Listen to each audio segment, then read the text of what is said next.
Well, folks, welcome to one more edition of Politics and Right. I'm Egberto Willies, your host. Thank you so kindly for being a part of the show. We are going to have a great show for you today. Look, folks, as you guys know, it is getting down to the wire. But you know what? Uh, I tell you all week. How did you feel this weekend? How did you feel about all that stuff that was happening this weekend? Were you happy? Did we feel like a responsible country? Did we feel like the leader of the world? How did you feel? I'm interested. Welcome, Michael Rudnin. How are you doing? I know you were really, really sick over the weekend. How are you doing, my friend? Keep us posted. We want to know how our good buddy is doing. So why don't you let us know how you're doing, my friend? We want to know. We definitely want to know how you're doing. Anyway, folks, we are going to have a great show for you today. Uh, I tell you what, we have a lot to cover, so I'm going to jump right into the show right away, and then we'll get Bridge MCP said, yes, I'm annoyed. Michael Rudnin says, how did I feel this weekend? Laid out. But you still haven't told me how do you feel now, Michael. That's a big interest that we all have. We want to know how one of the major parts of our family is doing. How are you doing right now, Dr. Rudnin? Let us hear about that. Anyhow, Zoe Kiva Camphor Atkins says, gaslighted. Getting down to the nitty gritty, ride that thing like Bronco Billy. You guys are wonderful. I love the hyperbole that you're giving. Well, actually, it's not hyperbole. I think it is actually true. Anyhow, let's go ahead and start talking about what is the show gonna be about today. Today's show title in Michael Rudnin says, I'm still sick. Have a doctor's appointment tomorrow after 2 delays. I am tired of this. Okay, look, we're going to get into the show, but I want you to listen to Michael Rudnin right now. We don't want Medicare for all. What is it? What is the trope that people use on Medicare for all? You're going to have to stop and you're going to have to wait to be seen. There are going to be lines to go in. Brother Rudnin has been sick for 3, 4, 5 days now, and he's trying to get an appointment to see a doctor. And look at what he's telling me. He's been after 2 delays. He was supposed to go over the weekend. Today's Monday. He's not going to the doctor till tomorrow. What would they expect him to do then? If he feels really bad, go to the emergency room and then increase the cost? That is what we're talking about. When progressives talk about solving problems, when progressives talks about solutions, we're saying stop allowing them to lie to you. In America right now, there is restrictions. In America right now, there's rationing of health care. What Brother Rudnin is going on, it's not called rationing, but guess what? Specifically, it is rationing. Anyhow, infected White House, Trump COVID irresponsibility, RIP medical debt founder speaks. That is our topic for today. Trump has been irresponsible from the inception of COVID and since being infected. RIP medical debt co-founder discusses debt in the COVID era. This guy has gotten rid of over $2 billion of debt from people. Michael says, yep, they told me that if I feel bad enough to go to the emergency room, I just need a checkup and a COVID test. You know, brother, you are responsible, Michael Rudnin. A lot of people first, they get a little pain here and they run to the emergency room. You are what a typical person is about. You say, I feel bad. I know it's not, how it's very terrible. I can wait. But what I'm saying is, if America was the utopia with private health, with private insurance and all of that as they speak of, you would walk in and get care, right away. Anyhow, continuing. Topics for today. George Stephanopoulos grills a Trump spokesperson who fails to get it even with a president that is infected with coronavirus. Trump must go. The responsible COVID-infected president endangers many with his continuing bad acts. Joe Biden, the responsible presidential candidate, talk about wearing masks. Who is fit to be president? I'm going to show you something that I put side by side. I spent a little time just before the show putting them side by side. White House super spreader event continues to grow. More victims infected with COVID. And RIP last subject for today is RIP medical director co-founder speaks on debt on the COVID pandemic era. All right, let's go ahead and get started, my brothers and my sisters. Here is Stephanopoulos really letting it fly.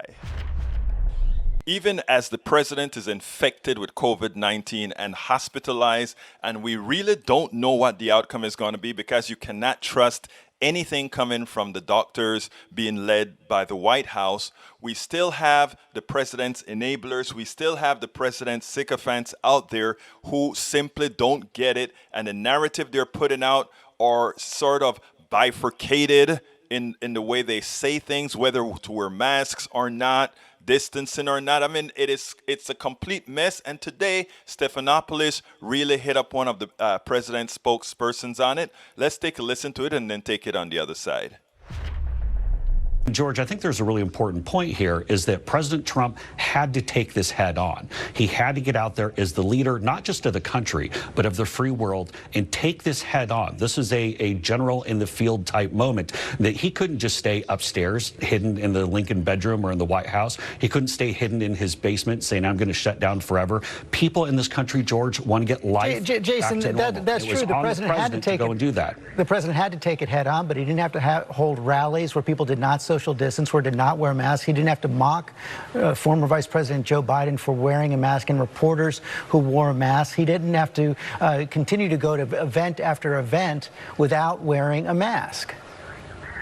But I would, again, George, I'd push back on that because President Trump is one of the most tested people in the entire country. And there's a lot that we still don't know about this virus. So even with all of these things in place, we've seen that where President Trump did contract COVID, but he's one of the most safe people that's out there. And obviously, if he's in a place where he can't socially distance, then we have seen him wearing a mask. We have seen him encouraging people, whether it be on Twitter, whether it be with email, whether it be from his own voice, saying, be careful as you're out there. These are important things. So folks who come to our rallies, for example, their temperatures are all checked. They're given masks. They're urged to be careful as well. We've done that in the past. We're going to continue doing that as we go forward. You know, but more broadly, we've all seen the rally without the mask, the Rose Garden event without the mask. The president's family refused to wear a mask at the debate. And the president seemed pretty proud of that at Tuesday's debate. Let's listen. I don't wear masks like him. Every time you see him, he's got a mask. He could be speaking 200 feet away from it. He shows up with the biggest mask I've ever seen. And I'll have 35,000 people show up at airports. We use airports. Are you not worried about we the have a disease lot of issue, people. sir? Well, so far, we have had no problem whatsoever. We've had no negative effect. And we've had 35,000, 40,000 people at these rallies. Hasn't the cavalier approach to mask and social distancing at these rallies been a mistake? Will it change going forward? Again, I'll push back on that and say it hasn't been cavalier at all. We take it very seriously. It's why we give everyone coming to rallies or to events, we give them a mask. We check their temperature. You know, I'd say that with regard to Joe Biden, I think too often he's used the mask as a prop. Mask is very important, but even if he could be 20, 30 feet away from the nearest person and still have the mask on, that's not going to change anything that's out there. But also we've seen with Joe Biden, I mean, we can't all just stay in our basement for the rest of our lives. We have to get out there and live our lives and take this on. They simply don't get it. Number one, science matters. That you get tested, it just shows that in that instant in time, you're not infected. But then if you go and do silly things like put yourself in crowds, like put yourself, even as you say, you're distancing from the crowd, you don't know the permutations of all those that you get in contact with who recently got tested. You don't know any of these things, so you put yourself at risk. He said earlier on, Donald Trump is not going to stay in his basement. We need Donald Trump to stay in his basement. We need Donald Trump to not have infected so many people that he likely infected when he tried to get Amy Coney Barrett, brought forth moment in the Rose Garden or on the lawns of the White House. He created this super infectious event we're now Chris Christie and many other senators and many other journalists and several others are now infected because of this president. This president is ill and in the hospital now. Should we have sympathy? No. Should we wish him well? Should we wish his recovery? Yes. But we must remember, even as he sits in the hospital, they continue to lie about how they got there, and they continue not to give America straight direction. Mask up, stay low until we have this thing under control. The president remains a clear and present danger, and there's only one solution that we have: to put somebody in office who is willing to be led by the science as far as this COVID virus is concerned, and is willing to do what's necessary to bring us back an economy that works for everybody, health for everybody. That is what we're talking about. Absolutely. So that is what we're talking about. And after I did a few things that day, I decided to write a blog. But I first put it on. I put a few statements on my Facebook page just to see what kind of responses I would get. And I kind of got irate because I had a few trolls that came onto the thing. And they they weren't friendly trolls like my buddy Tank 28 that is just trying to pull your fingers. Because when he's talking about more rallies, I would like to say, I know, Tank, why don't you go to more rallies and then go try to shake the president's hands and see. I wonder if you'll shake the president's hand when you go to more rallies, Tank. Actually, Tank, I don't want you to go to the rallies because I care too much about you, and I don't want you to get hurt. And as much as I think your statements are rather silly on my thread, I don't want to see you hurt. I don't want to see you sick. So, no problem, bro. But again, your man is going. Anyhow, check this out. The other, I want to play this other video. It's based on a little thing that I wrote on Facebook and just kind of enhanced it in a blog and attached a video to it. So check this out and we'll take it on the other side. It's not enough that didn't work. It's not enough that he knew since February that COVID-19 was lethal, that COVID-19 was no flu, that COVID-19 didn't only infect the old elderly, but also the young and many others. It was not enough that his administration did nothing to ensure that we had PPEs. It's not enough that his administration didn't do all the things that are necessary that could have saved hundreds of thousands of lives. It's not enough that he was completely incompetent, not because he didn't have the support of a federal government that was ready to aid him, but that he didn't want to do it. That's a certain type of evil that is hard to see. And when he gets the infection, and as much as he tried to isolate himself from everybody, while he allowed them to mingle together, to be in close quarters, all those that are going to be close to him had to be tested. But in his ultimate wisdom or lack thereof, he didn't realize that tests are instantaneous, that these are just for the instant in time, that the test that was done every day, those quick tests, has a margin of error of 30 to 50% false negatives, and that some people that tested negative and was in his presence was probably possibly infecting him. That those people or things that he did with all those rallies with thousands of people, when you calculate just that accidental touch, that accidental flow, that it was likely this incompetent president would get ill. And now that he's in the hospital, he still wants to somehow take advantage and make this COVID experience of himself a reality show. And what do we get out of that? Oh, a parade out of that.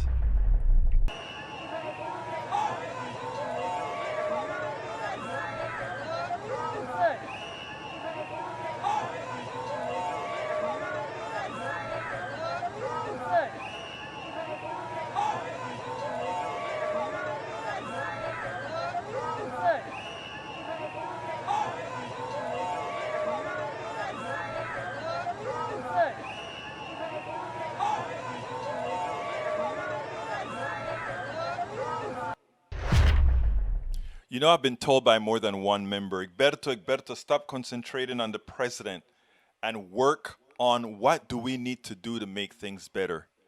What we need to do to make things better is to get rid of this president. But the only way we get rid of this president in a landslide is for people not to listen to his words, but them to understand and see how bad, how dangerous this man is. This man potentially is infecting everyone in that SUV. Because you know what? That SUV is sealed. The airflow in that SUV, it is sealed. It is ensured that the outside elements don't get in. Let me tell you, all those people in that van likely have to be quarantined because they had a COVID-infected president, an irresponsible COVID-infected president in that SUV with them. But he wanted to give his show. He wanted to put on the show. He did a quick Twitter video, and then he ends the Twitter video with, "Isn't this lovely? This is a lovely experience," something of that nature. Folks, we have a kindergartner for a president. Somebody with very limited intellect. Somebody with no social skills. Somebody who really does not mind hurting other people for immediate gratification and always in need of looking for that next level of gratification, just like a cocaine addict or otherwise. We have got to get rid of this president, and we cannot do it fast enough. Now let me show you what a real president would say when it comes to protecting the people he has been hired to govern.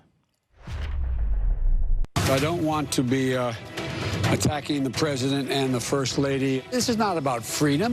It's about patriotism. You wear a mask to protect the person next to you. You wear a mask to protect the bus driver. You wear a mask to protect the person you're sitting next to on the bus. And to reject a chance to do the easiest thing possible to save lives, I find it appalling. That is what a leader looks like. Biden is not my favorite guy. I'm a super progressive guy. But I am going to go and raise my head up high and vote for Brother Biden. And after we elect Brother Biden in a landslide, I am going to be working my butt off to make sure that we get progressive policies by the hook or the crook. But we have got to get rid of our murderer in chief. We have got to get rid of our murderer in chief. Now, one last video before, is it one last one? No. I have two more to go. This one is fun, guys. This video you should have some fun with. You know, Brother Trump likes to go out there and claim how strong he is. Brother Trump likes to go out there and talk about his virility and how Brother Biden is somehow less than. Brother Biden is sick. Brother Biden is slow. Brother Biden is a next step away from the grave, which is not true. You know, you see Brother Biden riding his bike and, you know, I mean, he's a 70-something-year-old guy. His face didn't age all that well, but the guy is in shape, right? You watch him ride the bike, the guy is in shape. I've been kind of wondering sometimes in the old days when I see him kind of fumble go back into his stuttering mode. Yeah, he may not be as sharp immediately as he used to be, but the guy has it all upstairs still, and the guy still have momentum physically. Let's see the little thing that I put together and tell me what you guys think about it, okay? Let's go with this.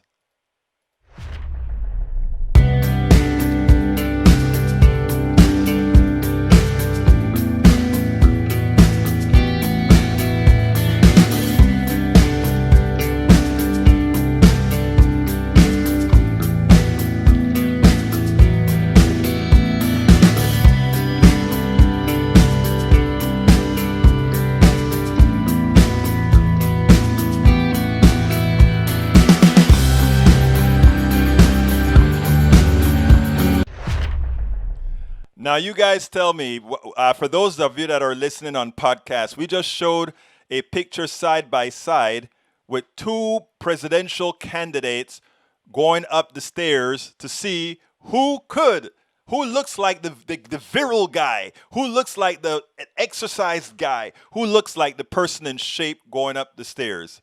And guess who it was? Brother Biden was in shape, his body was toned, and he was running up those stairs. And Brother Trump is there like an old man holding on to the rails and going onto the stairs one step at a time. One step at a time. And Rudnan, the reason I didn't go with the walk, okay, is I wanted a comparison. And I couldn't find Biden going down some stairs that I could, at that same kind of incline that I could use. But that's a very good point, Brother Rudnan. I should have done that sometimes. Rudnan is my guy. All right, let's go ahead now on the last thing. You know, the Trump White House is now a infectious, stinking area infected by COVID because nobody wants to wear masks, because in these people's utter, very deep intelligence, they don't have to. Come on. COVID ain't a real thing. Well, here is what we have now, as it turns out. And now another top White House official has tested positive for the virus this morning. Press Secretary Kayleigh McEnany disclosed roughly 90 minutes ago that she's been infected. She says she has no symptoms yet. And that means there are now at least 12 government officials and Trump advisors whose infections can be tied back to the White House's outbreak, including the president, two of his closest aides, his campaign manager, his press secretary, the Republican Party chairwoman, the First Lady, and at least 3 senators. And guess what happened after that? It's not only Kayleigh who is positive, but her 2 assistants are also infected. So let me tell you what I'm wondering, right? We have Christie, we have some older folks that are infected. What Brother Trump better hope for is no one of them dies before November 3rd. Because the story that you are going to have, if one of these people infected at the White House dies, I think at that point, we really have grounds. You know, if you go around with AIDS and you purposefully infect a woman or a man with AIDS because with HIV, then you can be held criminally responsible for that. I think if anyone in that went to that particular function at the White House, if anyone dies, I think at that point, Donald Trump should be held on voluntary, not involuntary, voluntary manslaughter. Voluntary manslaughter. But it doesn't really matter. Let me just tell you, the reality is that there is going to be a landslide. Bridge says, in the day with HIV, you were arrested for murder. Exactly. Yes, you're absolutely right. Wow, we already reached 100 messages. Anyhow, folks, we are closing in on that time to go to the interview that I had. I have a very good interview for you. Now, here's the deal, though. If you're on YouTube, I want to ask a big favor. We want to keep this channel going strong. So please do one of 2 things. Please click on, if you're not already a member, please click on that join button. And when you click on that join button, become a member. It's worth it. And I promise I'm going to be giving you a whole lot of stuff like I always do. A whole lot of stuff. So click that join button, become a member. Alternatively, you can hit the $sign and give us what's called a super chat. But or you can do both. Last Friday, a couple of folks did both of them. They became super chatters and they also became members. The membership is very inexpensive. I want to ask you all, we have to have a landslide, which means, Learn how to communicate. Learn how to talk to other people. Not only right-wing people, even though that's what my new book covers, but it also gives you that opportunity to talk to a lot of folks who don't think they want their minds changed, but because of the respect you give them and some of the techniques that I use, I guarantee you that you can get stuff done. So here's the link of my book. I put it in the screen, but you can also, if you don't want to buy it from Amazon, I got a message a couple of days ago that says, Egberto, you keep putting that Amazon link in there. I don't want to buy it from Amazon. Is there some other store that I can buy it from? And I said, of course, there's another store. And if you buy it from me, also you get it autographed.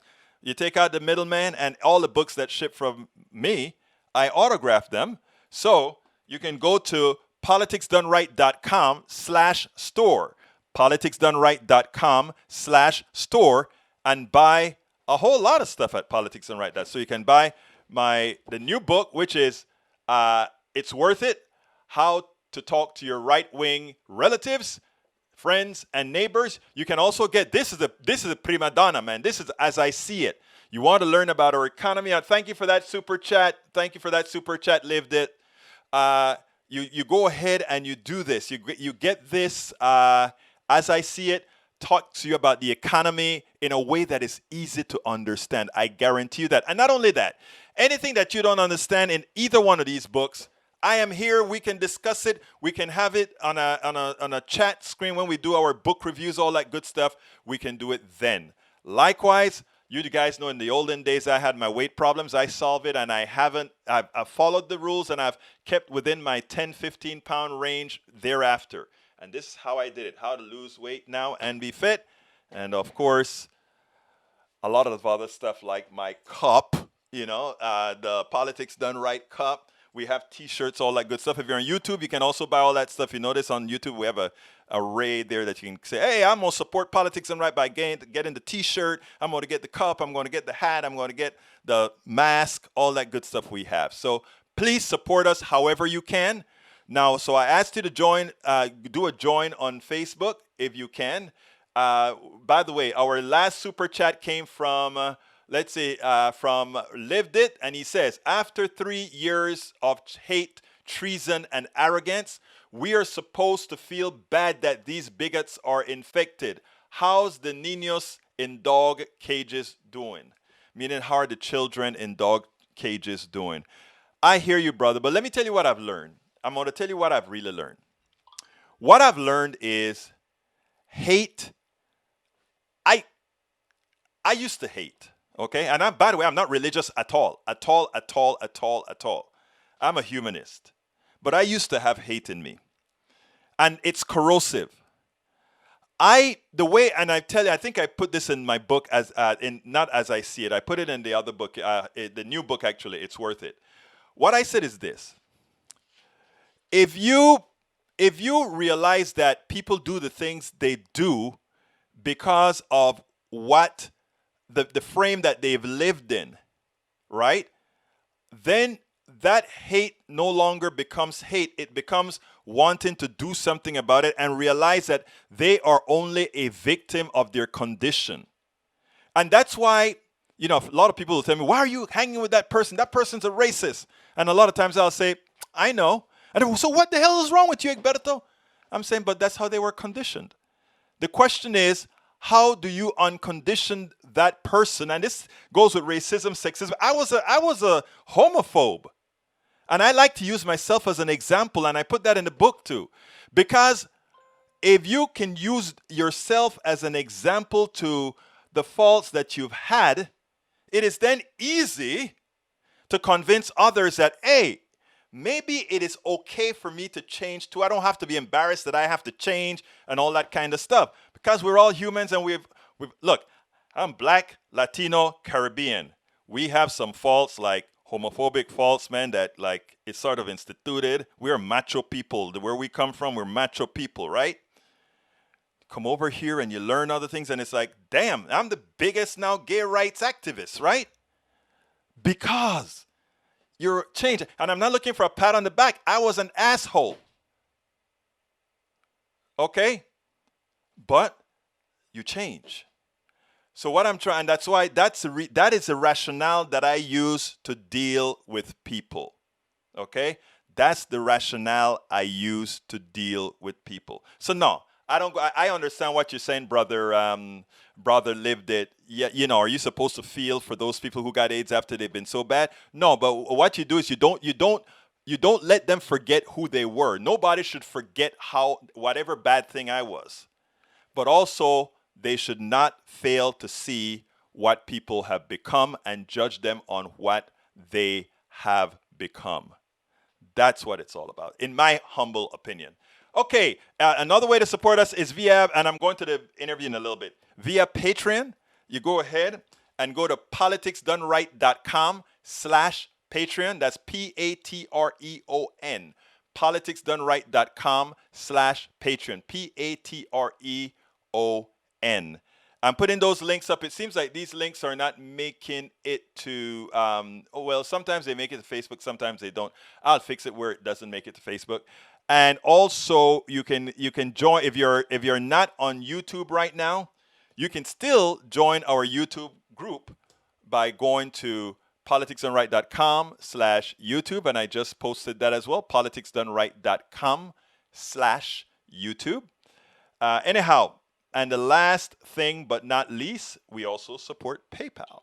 Just go to politicsdoneright.com/PayPal. Politicsdoneright.com/PayPal. Okay, let's go to our interview. I met Jerry Ashton quite a few months ago. We were on a chat with a couple of congresspersons, etc., and got to meet him and talk to him. He wrote a few books. He's a co-founder of Rest in Peace Medical Debt. These guys have paid off over $2 billion of debt on pennies on the dollar. Great guy. I've had him on before, but now he's coming to give us an update and some pretty cool, nice words. So let's go ahead and bring Jerry on, and then we'll take it on the other side. Welcome to one more edition of Politics Done Right. We have a returning guest, Jerry Ashton of RIP Medical Debt. Rest in peace, medical debt. How are you doing, Jerry? If I were doing any better, I'd be against the law. Thank you. Hey, Jerry, I tell you what, to kind of bring our audience up to speed, tell us a little bit about what you do with that great program that you have. Well, RIP Medical Debt is a charity that was created to gather money from donors and take this money to the debt market where medical debt is freely bought and sold for pennies on the dollar. Our charity determines of these available accounts that are available for sale, billions of dollars worth, those that are 2 times the poverty level or below, those who are hardship. In other words, we find the weakest of all of us. And when we find those, we purchase them for less than a penny on the dollar. And once we have control of those accounts, we eliminate any bad credit marks, and then we forgive the debt.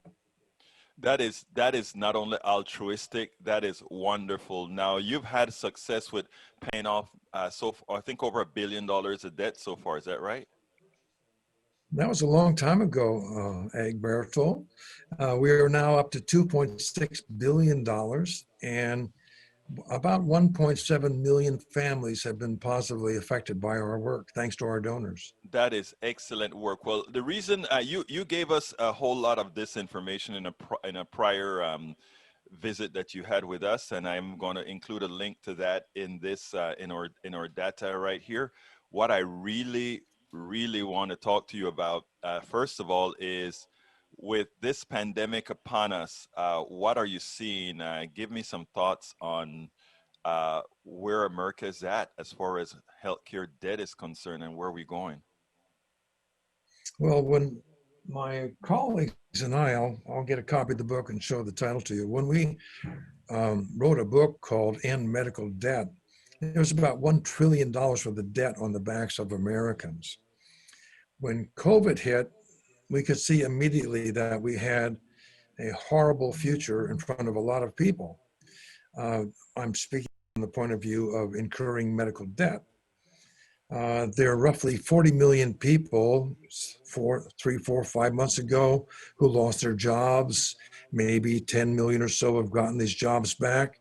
But when you lose a job, you lose the insurance because very few people can afford to keep up paying insurance independently. And so they're faced with a medical problem, no insurance, and they just added to the number of people who are going to be in deep trouble. For example, 40 million jobs, roughly 55% of those have insurance. So you've got over 20 some odd million jobs. You can imagine that 15 million people will now be facing a bill collector if they can't either borrow the money or have enough resources to pay for it. It's critical. Yeah, it's interesting because I think you're even a bit generous. I mean, even if they go ahead and have to get a debt to pay their medical bill, that other debt has to be satisfied at some time in the future. And if you don't have a job, that means that has turned from a medical debt into more likely a credit card debt or some other kind of debt that Sure. won't be satisfied. Think of there are millions of dollars being begged for on charity websites. When GoFundMe becomes your insurance of last resort, you know you're in trouble. About 15 million Americans this year will exhaust their life savings to pay medical bills. Sadly, what I've said, and, I've told relatives this before. If I ever reach to the stage in life where there's a lot of equipment and all of that's necessary to keep me alive, let me go, because I don't intend to turn my home over to the what is the best words to call these guys, to the charlatans. I don't intend to turn my hard-earned dollars to these guys.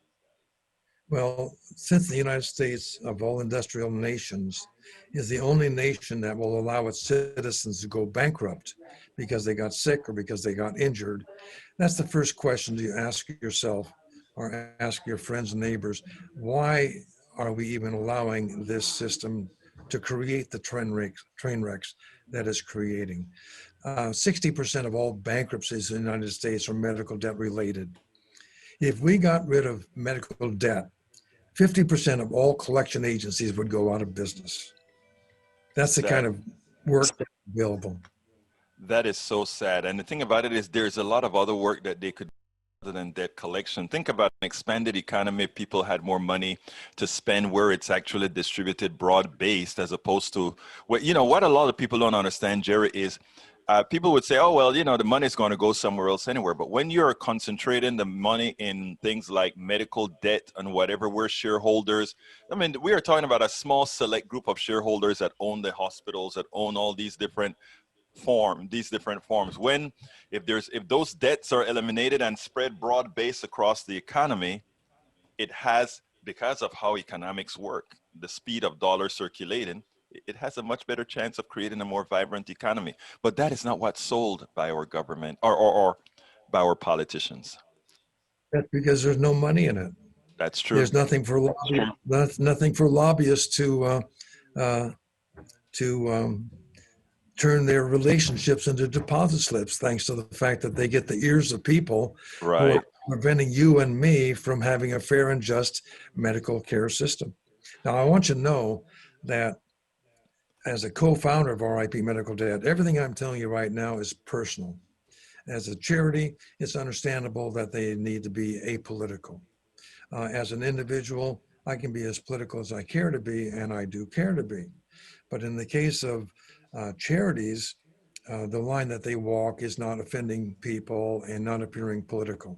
The reality is you cannot say medical debt without being political. You cannot bring the issue of healthcare up without being political. In fact, it is a life-affirming act to be sure that people understand that healthcare and medical debt are intertwined and they need to be separated. That is a perfect statement. Now, like I said, we've interviewed entirely on what RIP medical debt is about, which I'll cross-link in this document.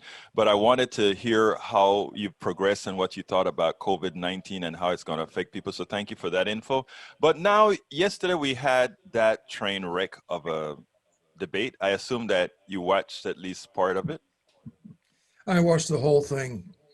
Fortunately, I had a good bottle of scotch next to me. The pain wasn't too great. When I watched that debacle, it was very upsetting. And of course, the part about COVID, since eventually so many of these people who've suffered from COVID and will suffer from COVID, and their families will suffer, they're going to be deeply in debt. And to have anybody stand up there and argue against any form of relief from this enemy, to me is insane. So how did I feel about it? Well, number one, RIP medical debt itself is happening. Is that noise bothering you, or is that coming out? No, that's fine. That's fine. Okay. You're going to be doing some editing on this? Yeah, I'll be doing editing, but that's gonna come in. But this just means people know that you get a lot of messages, Jerry. You're a very busy and important man. That's what it means. Go ahead. I think they're bill collectors. So some of my best friends, I guess your audience may not know that RIP medical debt was begun by two former bill collectors. Yes, which means you guys know where the skeletons are buried. We know it all. We know exactly how debt is created. We know how it's handled. We know how it's bought and sold like a commodity, just like your mortgage, just like your car note. There's always somebody going to make a buck on your misfortune if you happen to have that.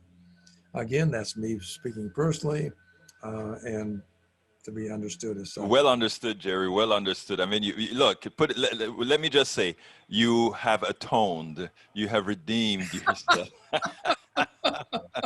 If there's a right hand that can be sat at, certainly, I've redeemed myself. You've redeemed yourself, sir. And my fellow co-founder. You're complicit, yes. Yeah, my accomplice in this, Craig Antico, who grew up in a collection agency family, by the way. Oh, wow. It was in his genetic structure. Wow. He managed to shed that just as I did mine. Going back to COVID, I want you to advise your audience and maybe put up some links to it. RIP Medical Debt is having a medical debt summit virtually on October 6th in the afternoon. And I'll provide some links for you so that people can sign up. And there are going to be two important things that are going to be happening. Number one, there will be a panel on COVID-19 of people with different points of view, different ways of approaching it, who are going to be interviewed by two amazing journalists here in the United States. Noam Levy of the Los Angeles Times, and forgive me, Bloomberg, John Tawsey. Oh, really? Okay, good.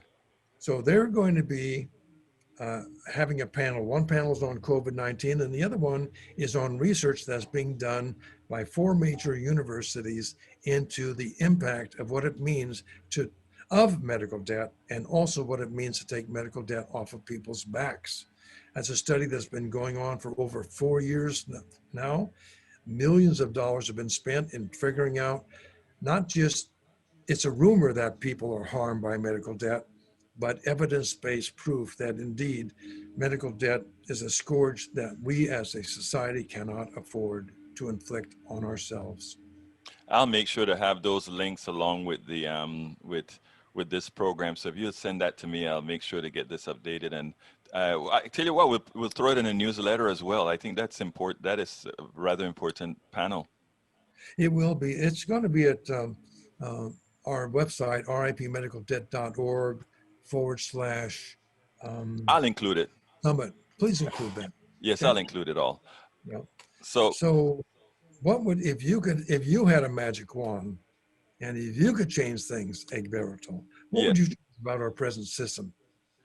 Well, if I could do a one right now, I would first bifurcate our system. There's a portion of our system that I would have free enterprise, go full-fledged, meaning you want to do your company, you want whatever you want to do in the free markets, work whatever you want to do. Of course, following laws that says you don't hurt people. But secondly, when it comes to healthcare, I would be completely based on a Medicare for all type system, where from birth to death, we have a basic form of healthcare. And if you want anything else, if that particular system doesn't provide it, you can buy it, as long as it's not competing with what our basic system of healthcare is in the United States. I think I think by default, that would be the only solution. That there are things that you can negotiate about, but having everybody have healthcare from birth to death, I think should not be negotiable.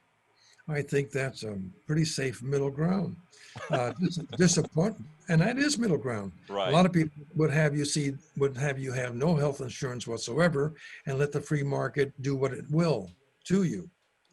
On the other hand, there are people that think that everything should be paid for.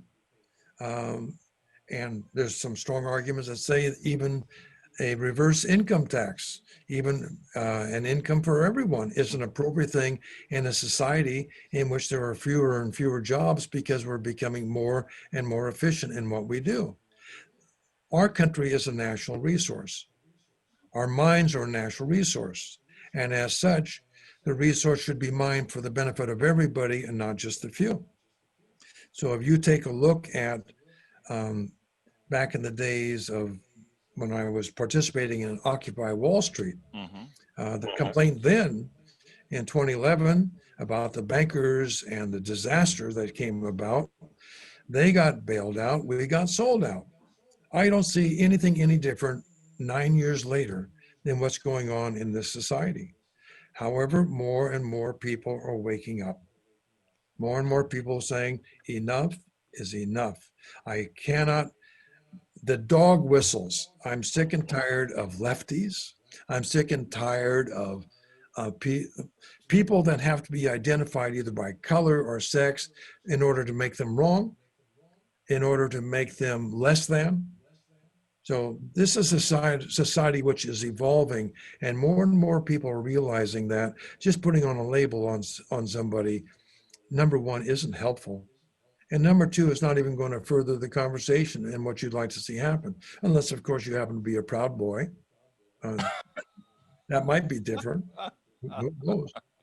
Well, I was told last night to stand back and stand aside, or so. I cannot, not quite sure. I wouldn't put you in that category, my brother. But let me tell you something, Jerry. Because the work that you do, and the concepts that you believe in and the concepts that you're promoting, both specifically not with RIP medical debt, which is a 501c3 with a particular non-political purpose, but your personal political views that people can actually ascertain. I think it's important, especially coming out of you. So you're doing a darn good job in moving the message forward. And by the way, a progressive message, that's a label, but a progressive message is a all people's message, an all inclusive message. And when all Poland's are done, the things that we stand for. And when I say we, I'm talking about people on all sides. There are a lot of, you have to remember in the days of the civil rights, progressives were Republicans and Democrats. Can you imagine? Can you imagine that? Yes, imagine that, right? So I think it's important for us to do that. Actually, that's one of the reasons I wrote the book that I wrote. It's worth it, because it is worth having the conversation. It is worth talking to people of all strides. Jerry, give me a closer. My closing is really a request, and it's a request for people to understand there are four things that make this world turn, and turn for the better or for the worst. Number one, become aware. For example, with RIP medical debt, we struggled for a year and a half. Nobody ever heard of us. What are they up to? And then along came John Oliver, who did a show in which he forgave $15 million of the medical debt for promotional purposes and to have fun, but he used us as a charity that would forgive that debt. And once our name was mentioned, all of a sudden, were overnight successes. So Mm-hmm. people have to be aware of you. Whatever you're doing, make sure that you create awareness, because the next thing is it has to touch people. Right. Now, I want you to know that some people cannot be touched. There's no there to touch. Mm-hmm. And I don't take that personally, and I don't think anybody listening or watching this program should take it personally. It's just how's the phrase? It is what it is, and they are what they are. So, but for the people that are touched, the ones who did respond to our message that we needed to take the yoke of medical debt off of people's backs, to those people who were touched, the very next thing that they did was to get educated. That means they would tune in to shows like this with you. They would go to our websites. They would read books. They say, who are these guys? What is this cause? Why should I be involved? And once people get educated, and I want to compliment you for your role in saying that people are educated equally to see viewpoints that embrace the possibilities of all sides. Once people get educated, the next logical thing is action. Now, in our case, that action is forgiving medical debt, and donors help us do that. The action that I would like to see people take out there is to get rid of the cause of medical debt to begin with. And much to echo you, Egberto, I don't care what business you're in. I don't care how much money you're making, as long as you're not doing harm and as long as it ends up in there being no medical debt. Jerry Ashton, co-founder of RIP Medical Debt. Let me tell you, Jerry, I've always been impressed with you. Thank you so kindly for all that you do, and thank you for once again being on Politics Done Right. Thank you, Egberto. Okay, folks, I hope you understand it. And Lived It, you gave us another super chat. I love you, brother. Lived It just says, can some group make a comprehensive step-by-step outline for a new economy? Something that's more tangible than the theory ideology, how it would work. You know, before I did the book, I started doing something like that. And I speak to a lot of economists, right? And you guys see me put a lot of economists on this show as well. You have me put Richard Wolff, who is very much on the left side. You also see me put, it's funny because I only remember the leftist economists I put on, but I have 3 other economists that I put on, and we shoot the bull sometimes before and after the show. And I would come up and I'll say, hey, wouldn't this work? Wouldn't that work? And they'll say, oh, yeah, of course it would, but you can't get it through. And I'm saying, but if you convince the people, can't you? He said, yeah, but you got to first convince the people if you really want to do that. And over the years, that has proven impossible. Well, one of our members sent me a link to a guy yesterday. I don't remember his name right now. I'm going to try to pull it up, buddy. This guy has a whole series on building a new economy or whatever. But when I started to go over it, it was very technical. I understood it, right? But it would be like hell for me. Oh, Lived It, another one, another. Hey, Lived It, I love you, man. You're really throwing us a whole lot of good super chats. I just got another super chat that says, the comment earlier addressed the hate, treason, and arrogance of the past 3 years in the halls of power, not the socializing of people.to, not the people. To call tyrants victims serves some purpose other than equity. I love that. You could be a poet, brother. No, but actually I get it. And I want to repeat it because what he says is deep. The comment earlier addressed the hate, treason, and arrogance of the past 3 years in the halls of power, not the socializing of people. To call tyrants victims serves some purpose other than equity. I get it. Let me tell you what my thoughts are in that regards, Lived It. We have the people in power that are tyrants, but it's the people that you just called the socializing, those of us down here. We are the ones who put them there, right? So if we are together among ourselves, those are the same guys we can get out of there.